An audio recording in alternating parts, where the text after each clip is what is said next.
나중에 신앙의 노선이 잘못되게 되고 그렇게 되면 결국 구원의 문제까지 오기 때문에 바로 성도와 율법의 관계를 잘 이해해야 됩니다. 율법에는 도대체 뭐냐? 구원받은 성도가 율법에 대하여 어떤 태도를 가져야 되는가? 무슨 말이냐면 율법은 무엇이고 구원받은 성도가 율법에 대한 어떤 태도를 가져야 되는 건가? 그 다음 시간에는 율법이라고 하는 그 말씀이 신약에서 어떻게 바뀌었는가에 관한 부분인데 오늘은 율법이 뭐며 구원받은 성도가 율법에 대하여 어떤 태도를 가져야 되는가. 왜냐하면 율법 하면 10계명 하면 지켜야 되고 지키지 못하면 구원을 받을 수 없고 구원 받았어도 10계명을 지켜서 성화되지 않으면 구원이 취소된다. 이런 율법주의 교파 교인들이 참으로 많아요. 그래서 잘 이해를 하셔야 됩니다. 첫째, 넓은 의미에서 율법을 성경에서 뭐라고 하냐? 구약을 말하는 거예요. 우리는 율법, 계명 그러면 10계명 이렇게 국한시키는데 그렇지 않아요. 율법은 뭘 말한다? 창세기부터 시작해서 말라기까지를 율법 이렇게 말하는 거예요. 그리고 율법이란 말은 히브리어로 토라라는 토라. 그래서 토라라고 해서 구약 전체를 율법이라고 표현하는 데가 참 많아요. 여러분이 먼저 그런 이해를 좀 할 필요가 있다.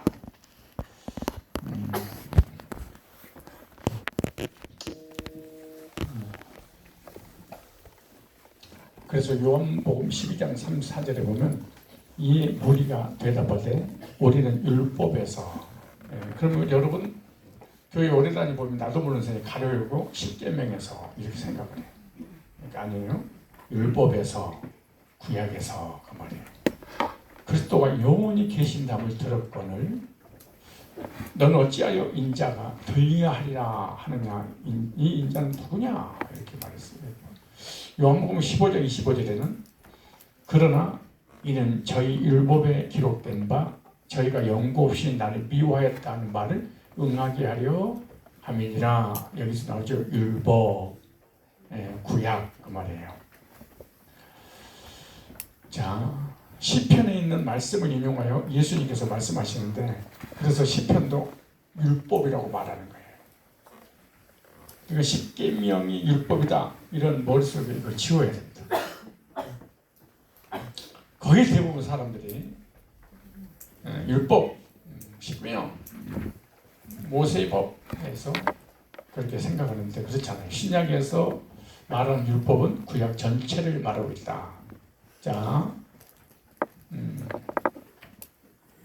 또 하나는 마태복음 5장 17절로 보면은 율법과 선지자의 두 번째입니다. 두 번째, 율법과 선지자는 구약을 말하는 거예요. 여기 보니까 내가 율법이나 선지자나 하나 율법과 선지자 폐하러 온 줄로 생각지 말라. 폐하러 온 것이 아니고 온전케 하렵니다. 이 말씀을 통하여 안식교라든가 율법주의라든가 성화주의라든가 이런 이단들이 여기서 나와요. 마태복음 17절에 자, 내가 율법이나 선지자나 폐하러 온 줄로 생각지 말라.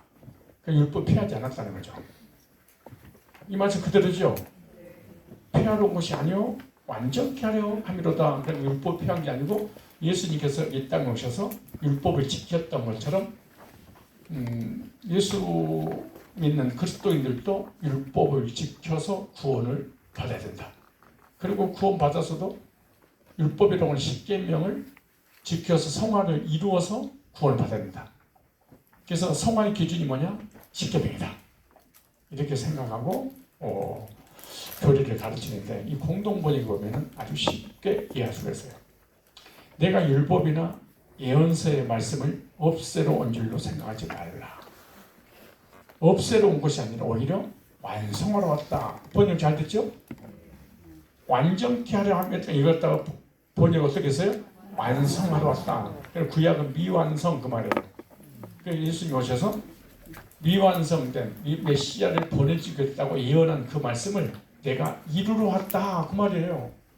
그런데 이것을 갖다가 율법주의 율법으로 풀어가지고 율법을 지켜야 구원받고 예수님 율법을 지켰듯이 그리스도는 율법을 지켜야 되고 율법을 지키지 못하고 구원받지 못하고 구원받아서 율법을 지켜서 성화되지 못하면 심판받고 지옥 간다고 이렇게 가르치면 되겠어요.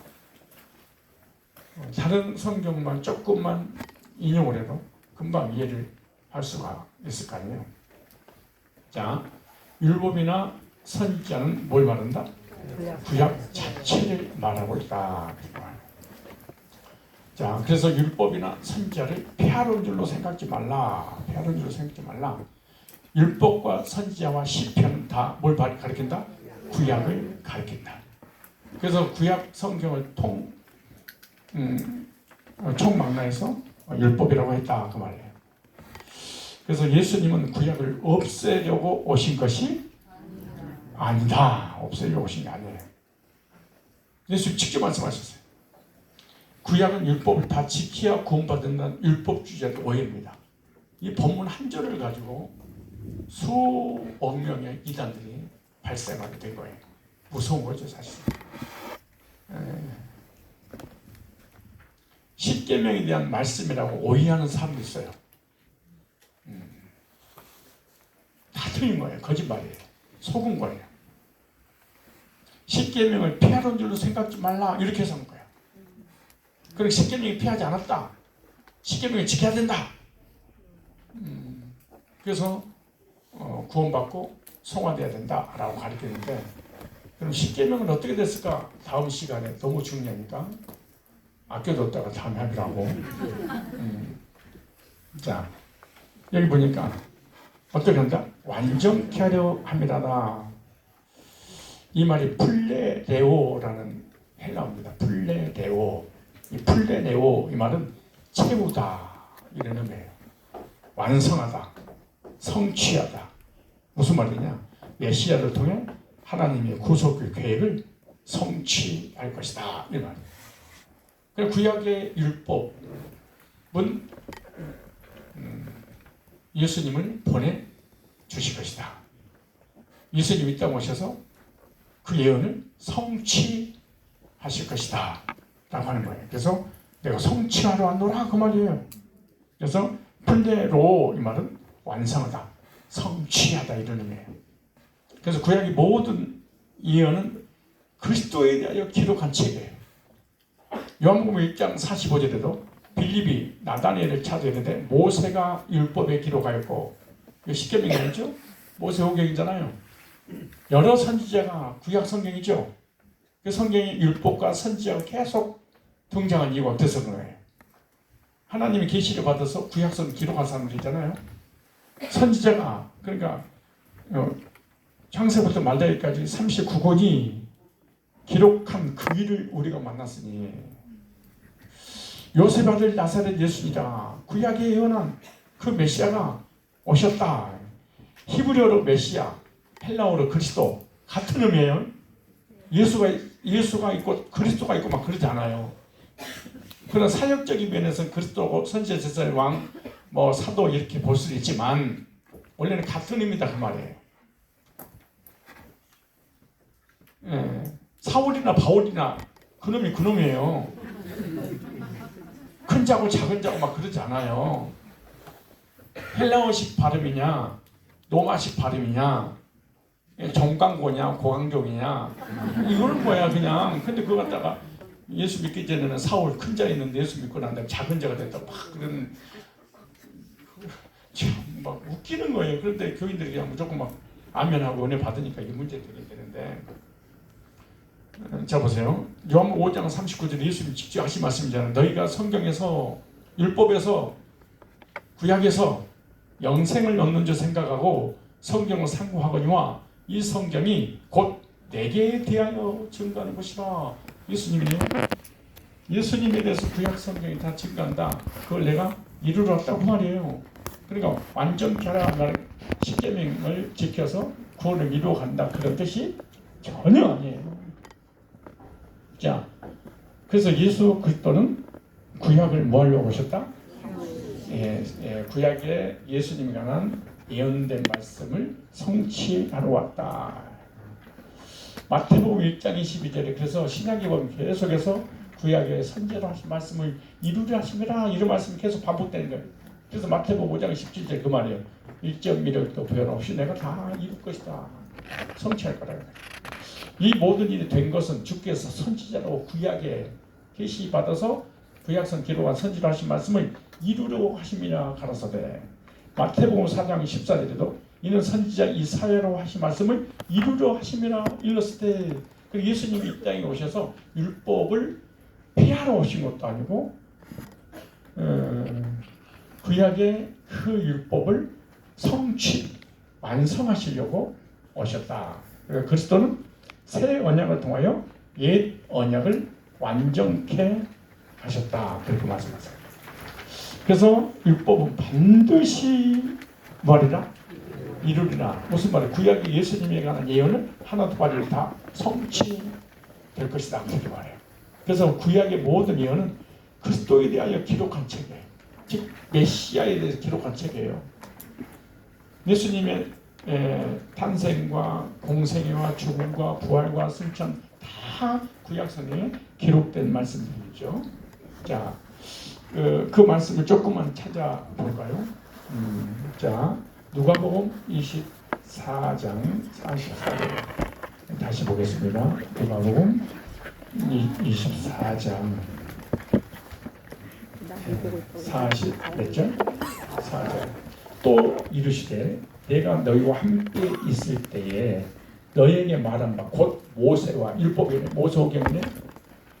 모세 율법과 모세가 기록한 성경에요. 선지자의 글과 뭐 시편부터 시작해서 말라기까지 다 선지자의 글과 시편에 나를 가리켜 누구를 가리켜? 나가 누구예요?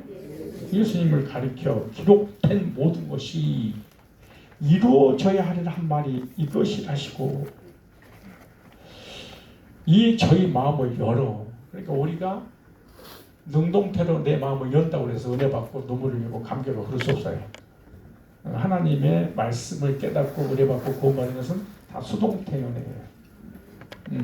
여러분이 아멘 안 해도 수동태로 하나님 여기를 보내주셔서 말씀 받게 되는 거죠. 이에 저희 마음을 열어 성경을 깨닫게 하시고 그러니까 설교하는 것도 성령께서 설교의 내용을 알아듣는 것도 성령께서 하는 것이지 내가 머리가 좋으니까 내가 잘 알아듣는다 이렇게 착각하면 안 돼요.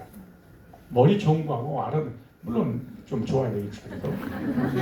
꼭 그런 건 아니에요. 멍청해도 말씀 잘 알아듣는 사람 있고 정말 똑똑해도 못 알아듣는 사람들 너무나 많아. 너무나 많아. 이런 사람은 화내더라고. 나만 못 알아듣는 거야. 뭐야. 저 사람 알아들으니까 웃기도 하고 그러는데 뭐야 나는 그러다. 화도 내 그때 나오잖아요.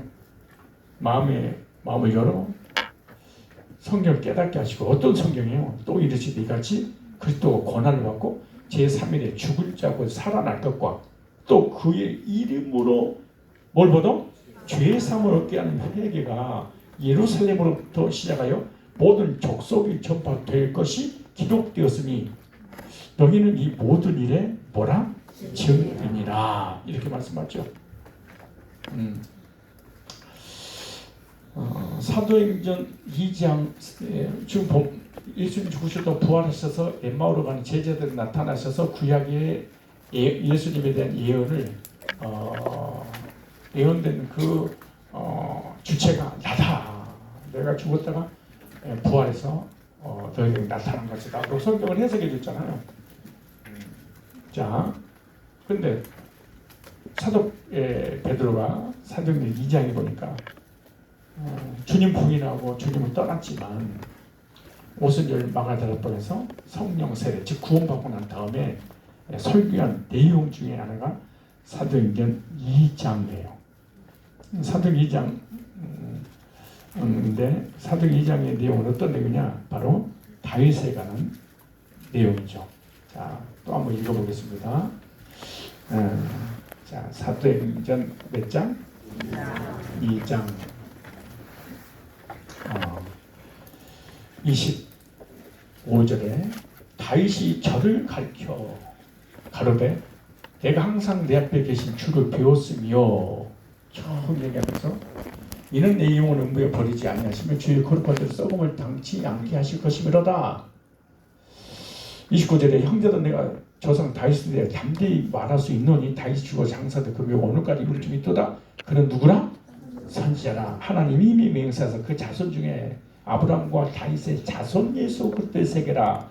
마태복음 1장 1절이잖아요. 그 자손 중에서 한 사람을 구유에 앉게 하리라 하심을 알고 미리 보는 거로 십자가를 봤어요. 그래서 믿음의 사람들은 미래적 현실 속에 살았죠. 언젠가는 메시아가 오시면 이렇게 미리 보는 거로 그리스도의 부활하심을 말하되 저 음부에 버림이 되지 않고 육신에 썩음을 당하지 아니하리라 하시더니 이 예수를 하나님이 살리신지라. 우리가 다 이 일에 뭐라? 증인이다. 구약의 다윗도 다 메시아 그리스도가 오실 거야. 오셔서 죽으시고 부활하심으로 말미암아 우리의 죄 사함을 얻게 해주는 그런 은혜를 베풀어 주실 것이다. 그 구약에도 다 그렇게 13장 볼까요? 13장에 보시면 바울이 구원받고 난 다음에 이렇게 또 구약을 인용해서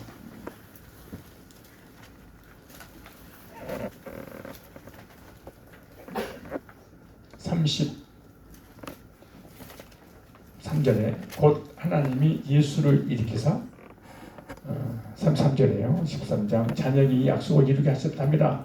시편 2째 편에 기록한 바와 같이 너는 내 아들이라 오늘 너를 낳았다 하셨고 또 하나님께 죽은 자 가운데 저를 일으키사 다시 썩음을 당치 않게 하실 것을 가르쳐 가르쳐서 내가 다윗의 거룩하고 미쁘는 살 너에게 주리라 하셨으니 그러므로 또 다른 편에 이르시되 주의 거룩한 대로 썩음을 당하지 않게 하리라 하셨느니라.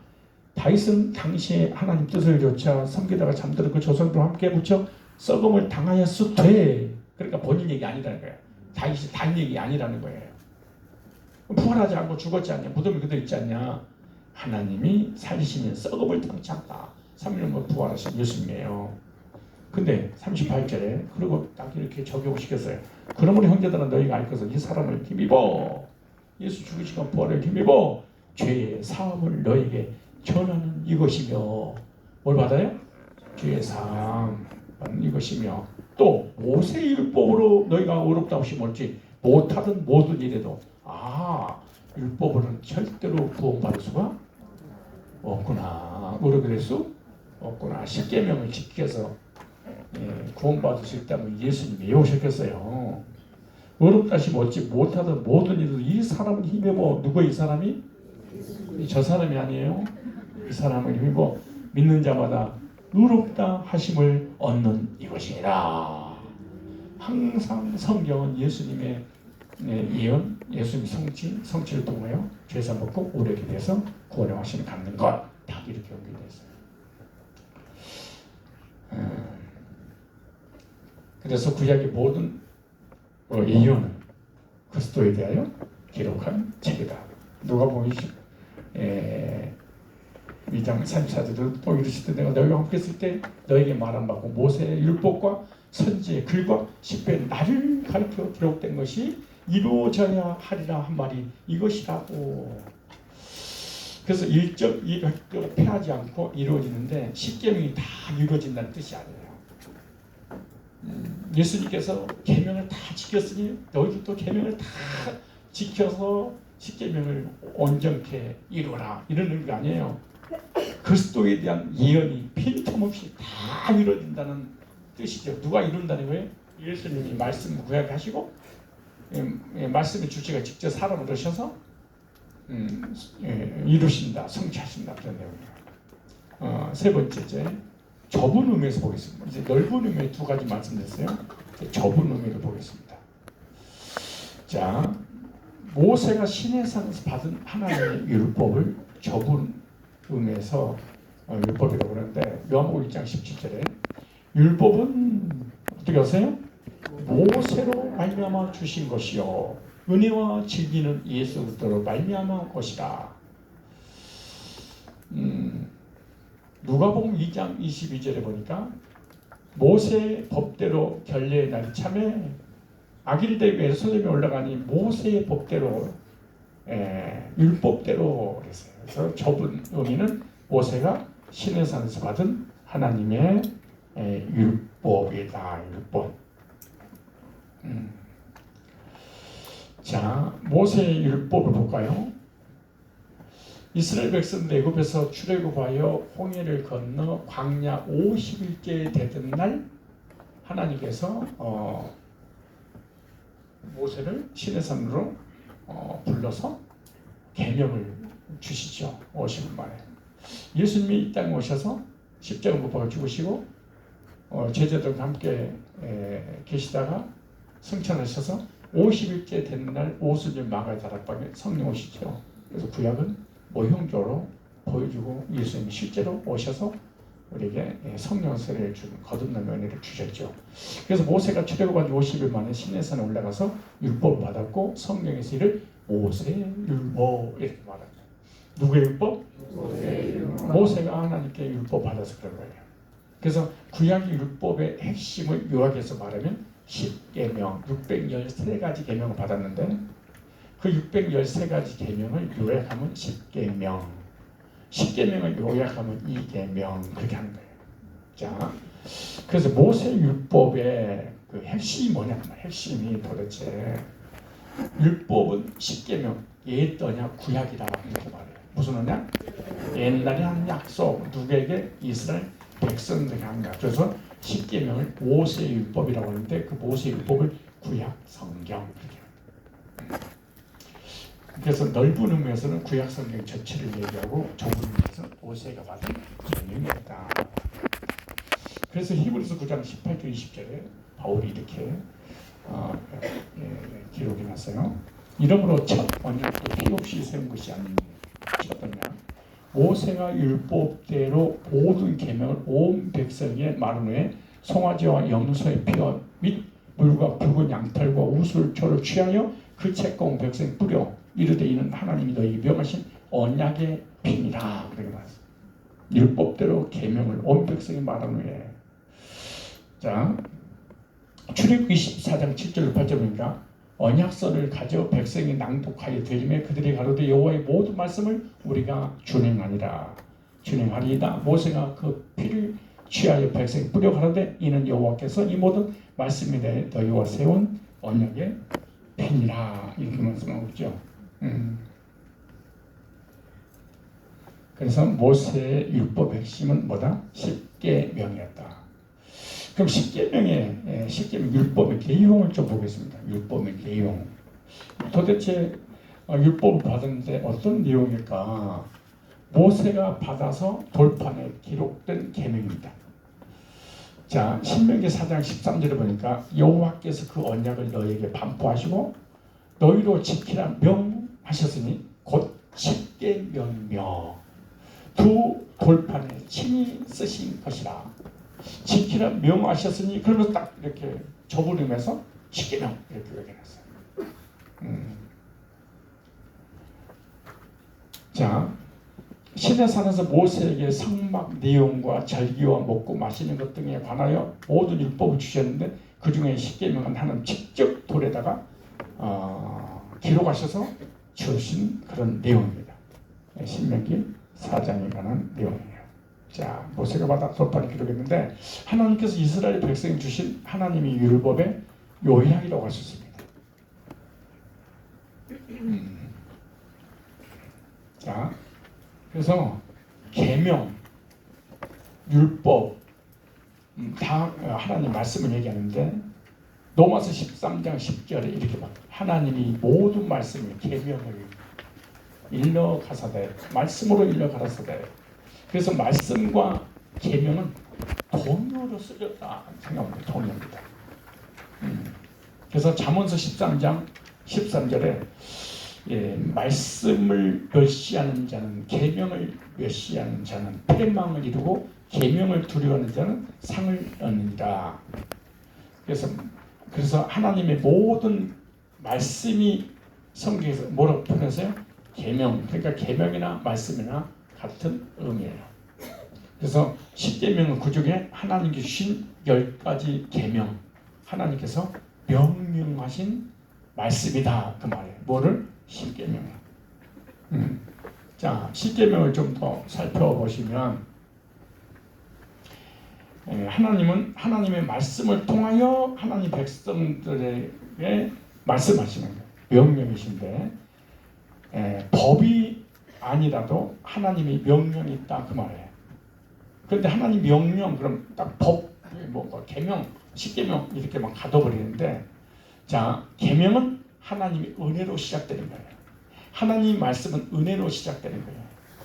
하나님의 율법은 은혜로 출발한다 이렇게 생각하시면 됩니다. 십계명의 시작은 하나님 은혜입니다. 여러분 자꾸 십계명은 율법이고 지키면 뭐 구원받고 못 지키면 저주해버리고 지옥버리고 막 그렇게 생각하는데 십계명을 시작할 때 십계명 전에 이렇게 시작해요. 야곱의 종되었던 집에서 인도하는 노아라.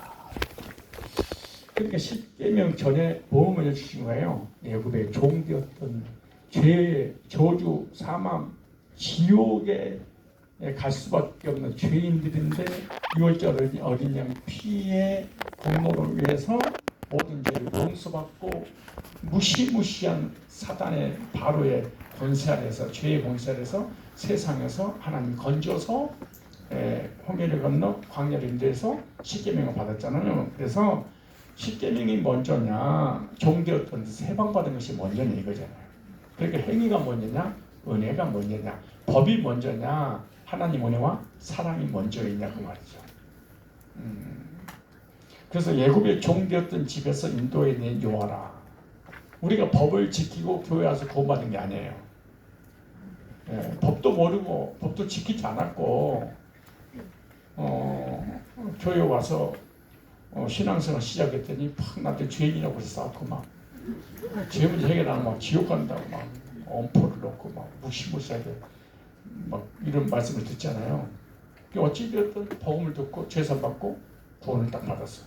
구원받고 난 다음에 그리스도의 삶, 하나님 명령, 하나님의 계명, 하나님 법이 시작되는 것이 구원받은 사람에게 시작되는 것이지 법으로 출발해서 이렇게 구원받고 그런 게 아니에요. 이 순서가 너무 중요해요. 내가 율법을 지키고 행위로 성화를 이루고 난 다음에 예수님 영접해야 된다. 그렇게 생각하면 안 돼요. 예수 영접하고 난 다음에 나의 삶의 회개가 출발하는 거죠. 법이 이제 들어오는. 대한민국에서 태어나고 난 다음에 대한민국 법을 따르는 것이지. 엄마 뱃에서 법을 지키다가 나와서 대한민국 백성이 되고 그런 게 어디 갔어요? 그러니까 처음 반대로 신앙생활을 하고 있는데 그게 대단한 신앙이라고 태어나지도 않았는데 막 법을 지키고 그러니까 막 교회 다니면 다닐수록 고통받고 괴롭고 막 짓눌리고 막 그런 거지. 그래서 하나님께서 구원하신 은혜를 먼저 말씀하시는 거예요. 애굽의 종되었던 집에서 인도하여 뭘로? 은혜로.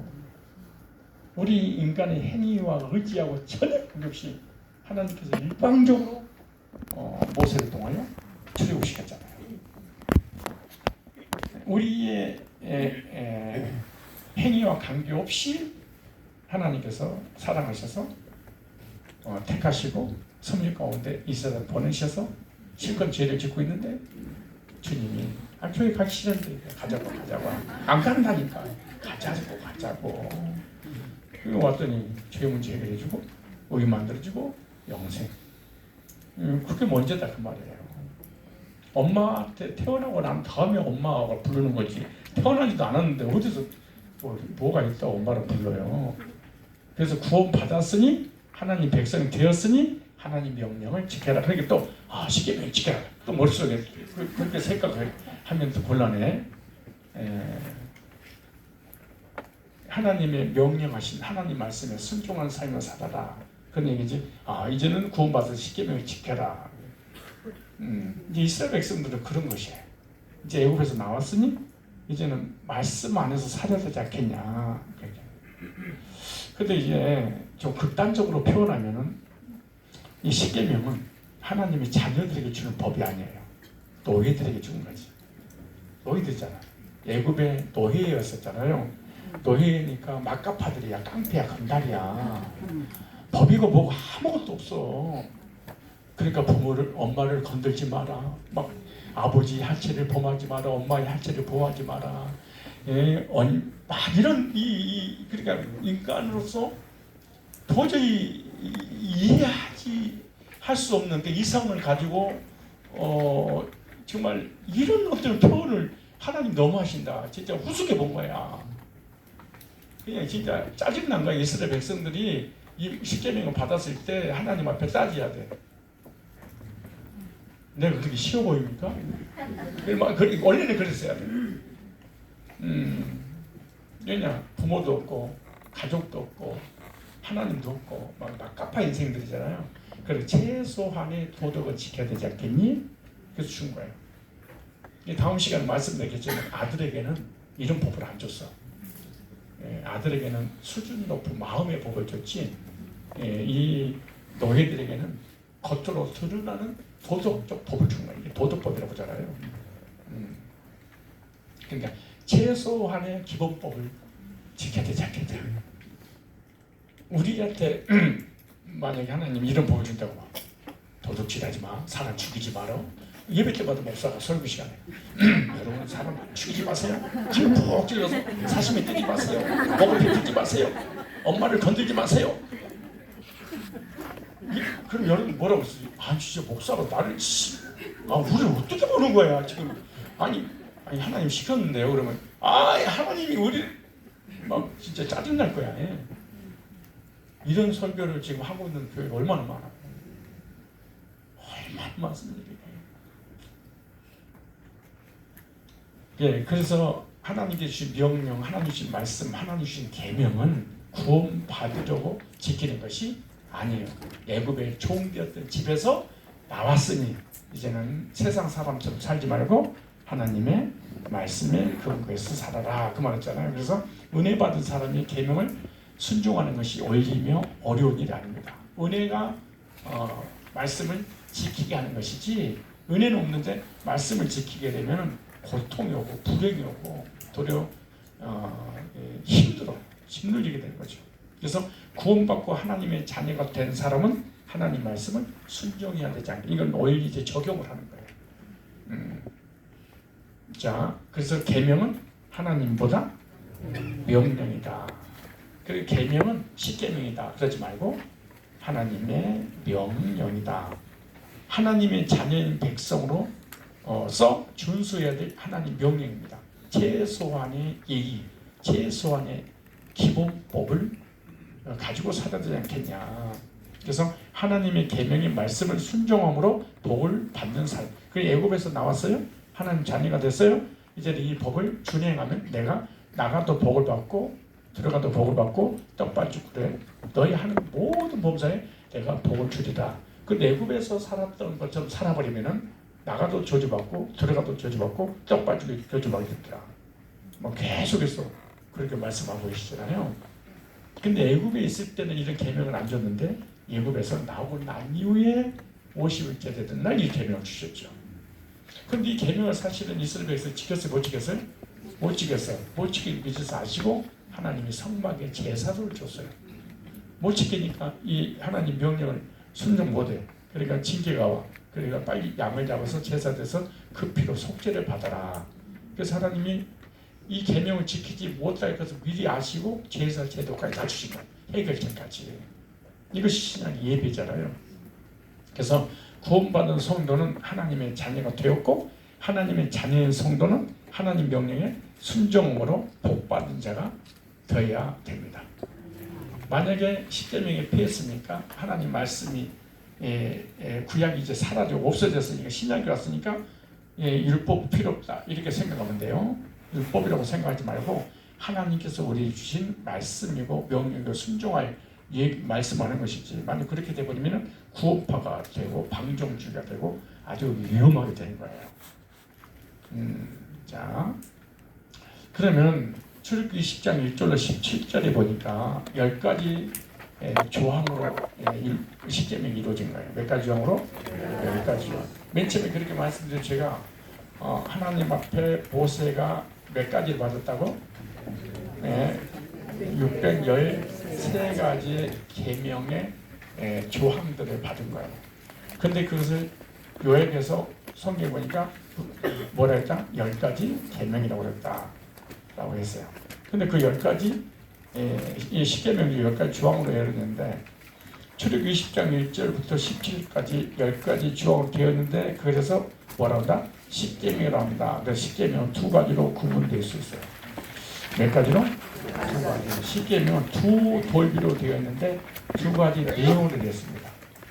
하나는 수직관계, 하나는 수평적 관계. 하나님과 나와의 관계, 나와 형제와 관계 이렇게 딱 나눴어요. 사람과 사람의 관계, 나와 하나님 관계. 나와 하나님 관계가 수직관계가 잘 되면 사람 관계, 이웃 관계가 좋을 거야 라고 말씀하죠. 그래서 1계명부터 4계명까지는 하나님에 대한 계명입니다. 5계명부터 10계명까지 사람에 관한 계명이에요. 그래서 나 위에 신을 섬기지 말라. 우상을 섬기지 말라. 하나님 이름을 망령되이 부르지 말라. 제7일을 안식일로 지키라. 그러죠. 이건 하나님 앞에 속한 거죠. 하나님 관계. 근데 5계명부터 10계명까지는 사람에 관한 계명인데 너희 부모를 공경하라. 살인하지 말라. 간음하지 말라. 도둑질하지 말라. 거짓 증언하지 말라. 내 이웃의 것을 탐내지 말라. 이렇게 되어 있습니다.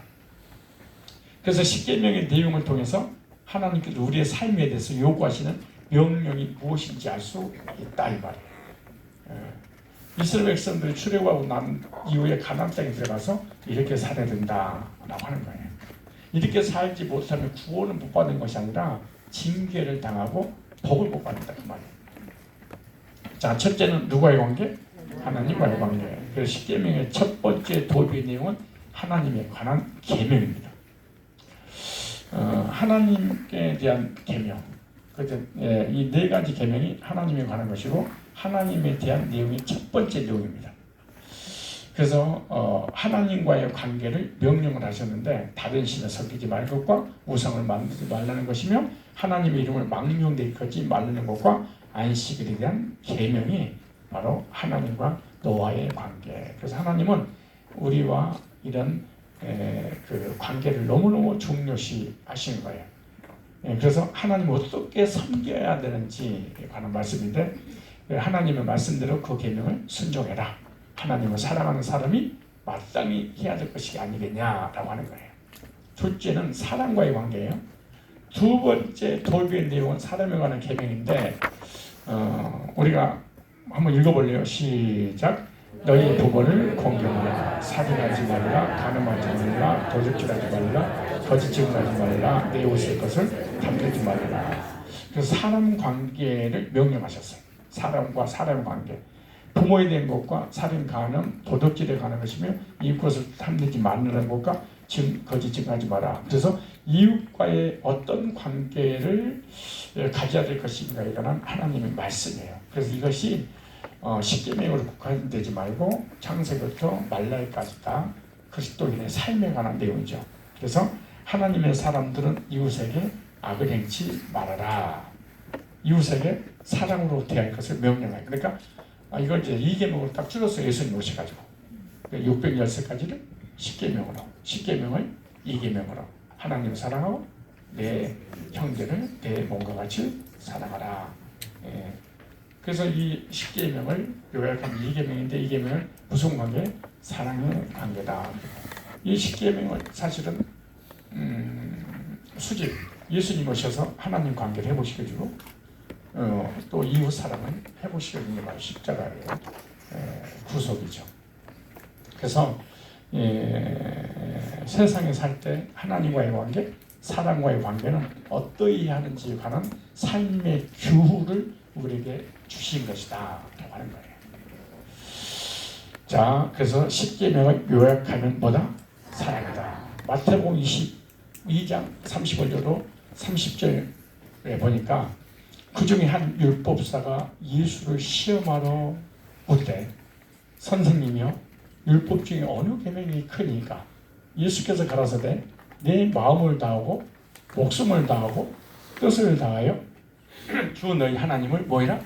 사랑하라 하셨으니, 그 다음에 이것이 크고 첫째 되는 계명이요, 둘째는 그와 같으니 내 이웃을 내 몸과 같이 사랑하라 하였으니, 이 두 계명이 온 율법과 선지자의 강령이니라. 창세부터 말라기까지 요약이니라. 그래서 첫째 계명부터 4계명까지는 하나님을 사랑하는 것이고, 5계명부터 10계명까지는 뭘 사랑하는 거예요? 이웃을 사랑하는 거예요. 그래서 10계명 중심의 내용은 뭐였다? 사랑이었다. 사랑이었다. 그때 이제 부자 청년이, 저는 어렸을 때부터 지켰습니다. 어렸을 때부터 난 지켰습니다.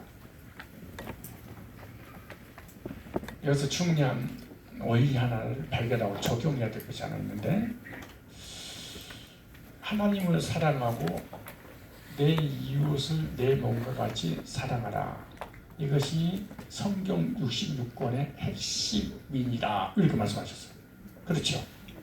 그렇다면 하나님을 사랑하고 내 이웃을 사랑해야만이 하나님 말씀에 순종을 하게 되는데, 하나님을 사랑하지 않고 이웃을 사랑하지 않아도 이 10계명을 지킬 수 있을까요? 질문이고 적용하고 알아들으면 마치겠습니다. 자, 하나님께서 613가지를 10계명으로 2계명으로 예수님 딱 요약해서 주셨어. 근데 부자 청년 보세요. 어렸을 때부터 10계명을 지켰습니다. 그죠? 그럼 무슨, 그럼 10계명에 하나님께서 10계명을 주신 의도가 있잖아요. 그 의도는 오늘 10계명 안에는 안 보이지만은 예수님 말씀해 주셨어요. 하나님을 사랑하고 내 이웃을 사랑하라, 이렇게 했어요. 그런데 사랑하라고 말씀하셨는데, 이 부자 청년은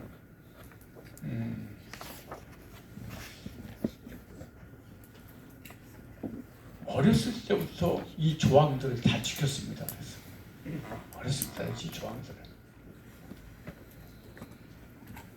조항을 다 지켜도, 지킬 수는 있어도 하나님을 사랑하고 형제를 사랑하지 않을 수 있어요. 우리 11조를 할 수 있죠. 건축공도 할 수 있죠. 예배도 드릴 수 있죠. 헌신도 할 수 있죠. 그러나 형제 사랑하지 않을 수도 있죠. 아니야? 배고파. 예배를 드리는데 누가 밥사들 안 사주잖아. 돈 꿔달라고도 안 꿔주잖아. 그런데 하나님의 계명 다 지킬 수 있고 우상숭배 안 하잖아. 다른 신 섬기지 않잖아. 하나님만 섬기고 예배 잘 드리고 창조주 믿고, 그죠?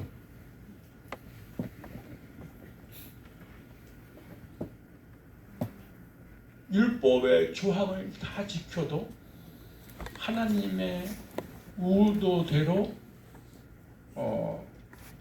살지 못할 수 있다 그 말이에요. 오늘 본문 이 부자 청년은 계명을 다 지켰어. 근데 하나님은 사랑하는 마음이 없었어. 계명을 조항을 다 지켰어. 계명 조항은 지켰지만 하나님의 목적을 이루지 못한 거예요.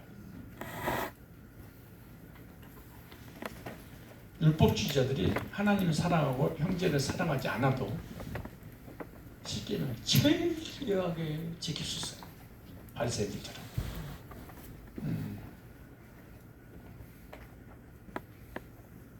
마태복음 22장을 찾아보세요.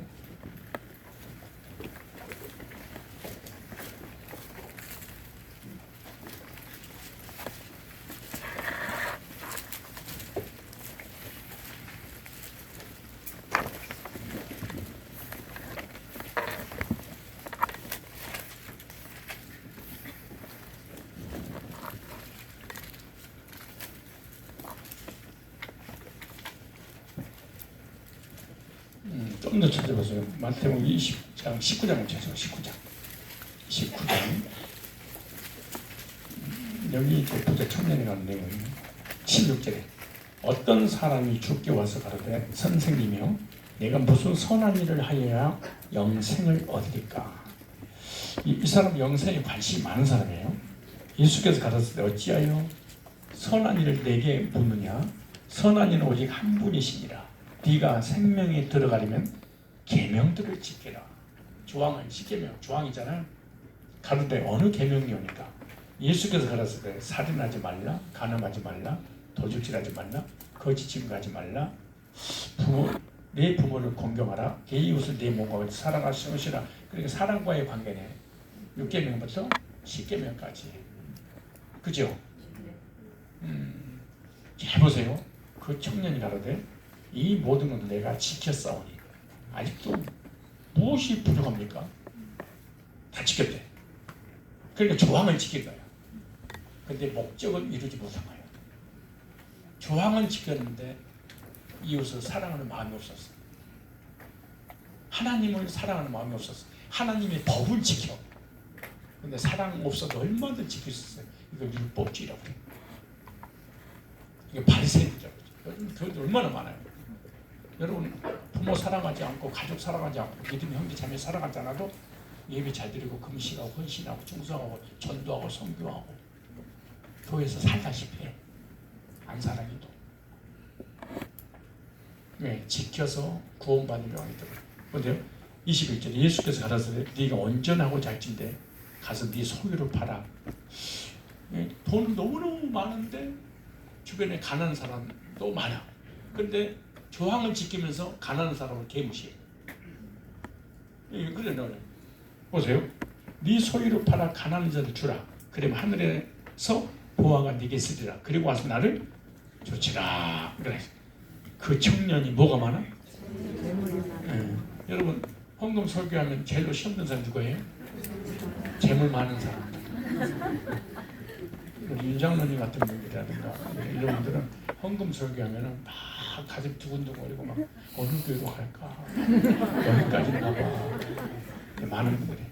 근데 여러분처럼 그지들 깻이가 간 곳 없는 이런 사람잖아요. 한 마리에 11조 하고 건축하고 타미드니 타이론이니 첼렘이니 체든 관계없어. 없어라. 그러니까 시험도 안 들고 부담도 없어. 원래 없으니까. 그건 있는 사람은 여기까지인가 봐. 있는 사람이 거의 상처받고 시험 드는 거예요. 없는 사람이 하나님 배째. 있는 사람은 견딜 수 없는 상처와 아픔과 힘들어요. 지금도 눈을 못 맞추니 오니까 건축은 안 한 거야. 안 한 거야. 왠지 아세요? 없어서 하는 게 아니라. 보세요. 그 청년이 재물이 많음으로 여러분이 지금 이런 말씀을 듣는데 갑자기 얼굴이 안색이 변한다. 그리고 근심이 온다. 집안 뭐 있는 거야. 형님 그죠? 뭐가 분명히 있는 거야. 없는 사람은 아니 동생이 아벨을 죽이지 않았으면 안색이 변할 게 뭐가 있겠어요? 그냥 안 죽였는데 그럼 되죠. 눈 안 마주쳐. 그 청년이 재물이 많은 거로 많아야지 근심하는구나. 이 말씀을 듣고 근심하며 나를 따르라 그랬더니 가버려. 우리를 적용하면 교회 나가버려. 뭔 얘기하면 물질 얘기. 그래서 목사님 물질 얘기 잘 안 해요. 그래서 요즘 교회 안 간 이유 99가지 중에 첫째 헌금 설교. 그 교회 안 간다. 그래서 우리 교회도 가까다 그런 사람 있잖아요. 목사님 정말 은혜스럽고 말씀 너무 좋은데 헌금 얘기만 하나. 나처럼 안 하는 사람 드문데 예수께서 제자들이 이르시되 내가 진실로 너에게 이르노니 부자는 천국에 들어가기가 어려우니라. 얼굴 또 안색이 안 좋아지네. 그럼 여러 부자야? 얼마나 있는데 그렇게 안색이 안 좋아? 이번에 전세 가서 집 한 채 막 샀는데 뭘 그거 가지고 안색이 변해서 천국에 들어가기가 어려우나 예수가 필요 없는 모든 사람은 다 부자라고 생각합니다. 율법의 부자, 인본주의 부자, 예수님 없어도 개명의 부자, 십계명의 조항의 부자. 다시 너에게 말하는 약대가 바늘귀로 들어가는 것이 부자가 하나님 나라에 들어간 것보다 쉬운 일 하신데 낙타 알아요? 낙타 바늘귀 알아요? 실을 바늘귀에다가 넣고 꼬매 떨어진 옷 꼬매는 거 있잖아요. 근데 그 조그만 바늘귀로 낙타가 와 진짜 이거 그러면은 천국 갈 사람 있을까 없을까요? 근데 낙타는 들어가는데 부자는 못 간다. 그러니까 이제 제자들도 다 율법주의 아주 구원받기 전까지니까 한수 쳤던 제자들 듣고 심히 안색이 변하겠지. 올라가는데 그런 누가 구원받겠습니까? 예. 한 명도 없지 않습니까? 우리 얘기하지 뭐 제자들 얘기는 똑같이 뭐. 예수께서 저희를 보시면 가라사대 사람으로는 할 수 없으되 하나님으로서는 다 할 수 있느니라. 하나님 예수님을 통해서 하셨잖아요. 옛날에 내가 이런 바늘귀 설교를 했는데 예, 기억나세요? 원래 유목민들은 그 정착 민이 아니잖아요. 예, 그래서 양떼를 몰고 수십 년, 수백 년, 수천 개를 푸른 초장을 찾아서 떠나잖아요. 그런데 가장 중요한 것이 그들의 잘 수 있는 텐트밖에 없잖아요. 이 텐트가 비바람에 몰아치니까 다 떨어져 버려요. 근데 텐트를 만들거나 떨어졌을 때 꿈에서 그 이제 그 유목민 생활을 할 수 있는데 그 실 중에 가장 질긴 실이 이 낙타 실이죠. 낙타 실. 그래서 그 시대 족장들이 자기 집에서 기르는 늙은 이제 거의 나이 드신 분들, 소위 꼰대 낙타들을 한 마리씩 이제 다 이제 마을로 거두어와서 큰 솥에다가 그 낙타를 삶을 때 그 속에다 불을 붓고 낙타를 삶아서 완전히 익어서 가루가 되도록 죽이 되도록 그리고 큰 손단지에 구멍 뻥뻥뻥 문 안에 이해 가겠죠. 이 안에 구멍 뻥뻥뻥뻥 뚫어. 그리고 진흙을 딱 붙여버려. 그리고 완전히 무르 익었을 때 밑에다 물을 쫙 이제 떠다 물을 갖다가 놓고 그 진흙을 딱 빼. 빼면 그 바늘 구멍만한 그 구멍에서 그 실이 만들어 쭉 나오면서 물에 들어가는 순간에 굳어. 그리고 그걸 가지고 바늘귀를 쏙 집어넣는 거예요. 그러니까 바늘귀 속으로 낙타 들어갔어 안 들어갔어? 저 그 얘기를 하는 거지. 그 얘기를. 문화적 배경은 이래. 근데 예수님이 전혀 불가능을 가지고 예를 든 적은 한 번도 없는 거예요. 근데 우리는 이해하기 어렵지만 그들은 쉽게 이해해. 낙타가 바늘귀로 들어갔지. 어떻게? 낙타가 어떻게 해야 되는가요? 희생해야지. 죽었지. 녹아났잖아요. 그래서 텐트를 만들고 꿈에서 유용하게 사용했잖아요. 이와 같이 영적인 영원한 천국에 들어가기 위해서는 우리는 못 들어가. 우리 인간으로 안 돼. 그래서 예수님께서 이 땅에 오셔서 십자가에 피 흘려 죽으심으로 예수님의 이름으로 그 좁은 길을 예수님 통해서 하나님 나라에 가죠. 그래서 이 낙타가 그 텐트를 꼬매고 만드는 게 유용하게 사용한 것처럼 그러려면 완전히 희생해야 되잖아요. 내가 이렇게 희생해야 돼. 그 예수님 이름으로 하나님 나라에 들어갈 수 있단다. 율법으로 가는 것도 아니고 율법에 좀 조항으로 가는 것도 아니고 어떤 우리 인간의 뭐 부자인데 돈을 가난해서 나눠주니까 나눠주는 그 행위로 가는 것이 아니고 낙타가 씨를 만들기 위해서 희생한 것처럼 내가 십자가에 너희를 위하여 희생, 죽음으로 완전히 사라져버리는 거죠. 그렇잖아요. 뭐 전혀 다른 유로 바뀌어버리잖아요. 그래서 예수님이 이렇게 죽으시겠어요. 문화적 배경이죠. 그 예수님 사람을 낳았을 때 하나님은 하시나니. 그래서 우리가 구원받고 그 바늘길이라고 하는 예수님을 통과해서 그 바늘길은 좁은 문이잖아요. 좁은 길. 왜냐하면 당신은 율법의 문, 십계명의 문, 행위의 문이 그 찾는 이가 많아. 근데 예수님을 찾는 이는 제자들밖에 없었잖아요. 극소수. 그래서 넓은 문으로 들어가는 자는 많대, 좁은 문으로 들어가는 자는 드무니. 그 좁은 문 예수님의 이름. 예수님의 이름 구원이 없다고 하니까 사람이 그런 게 어디냐. 아무나 믿으면 하나님 백성 되는 것이지. 그래서 이렇게 이어서 아주 중요한 말씀이, 그러니까 부자가 천국에 들어간다는 게 못 들어간다는 거예요? 들어간대잖아. 언제 못 들어간다고 그래요? 다시 부자가 천국에 들어간다 못 들어간다? 못 들어간대잖아 이게. 아니 이게 무슨 소리 하는 거예요? 다시 부자는 천국에 들어갈 수 있다 없다? 이 부자는 예수가 있는 부자야 없는 부자야? 우리 임장로님은 부자잖아 우리 교회에서. 근데 예수 있는 부자야 없는 부자야?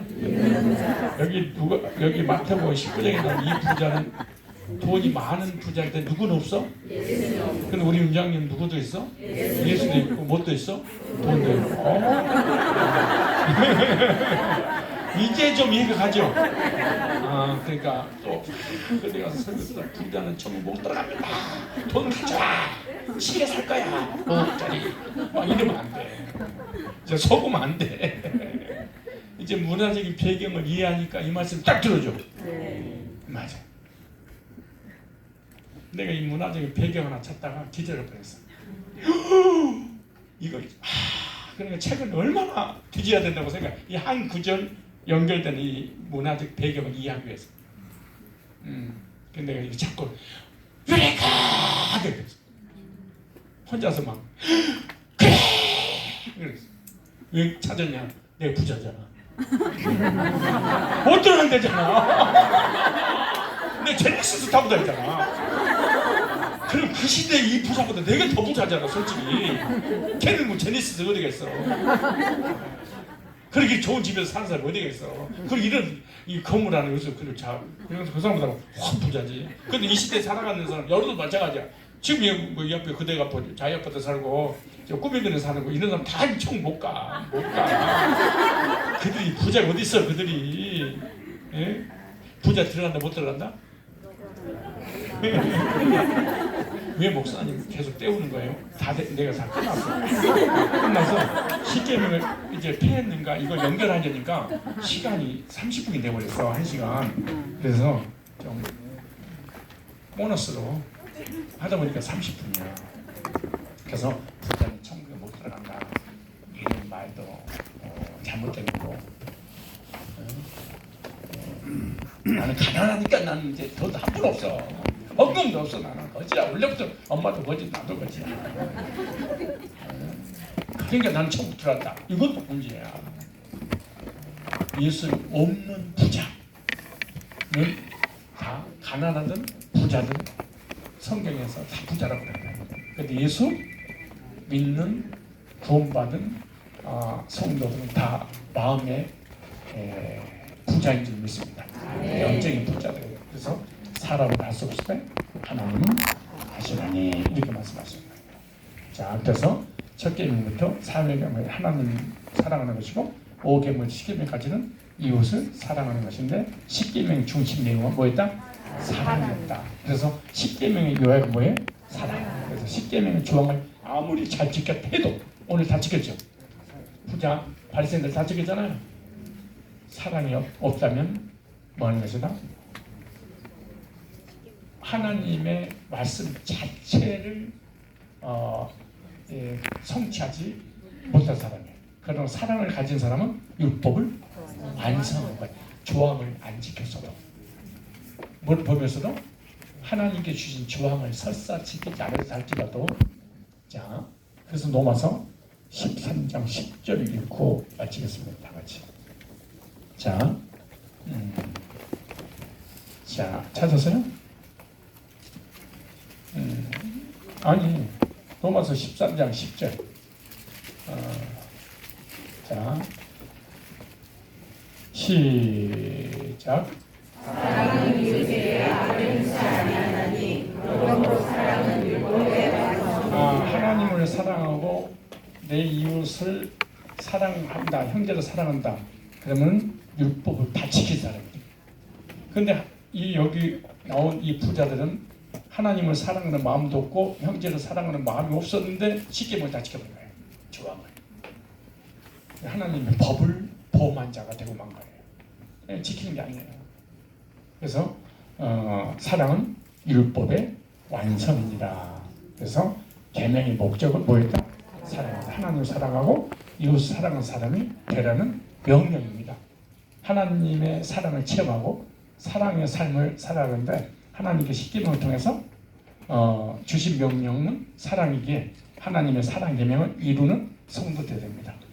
하나님을 사랑하고 형제를 사랑함으로 하나님이 뭐했다?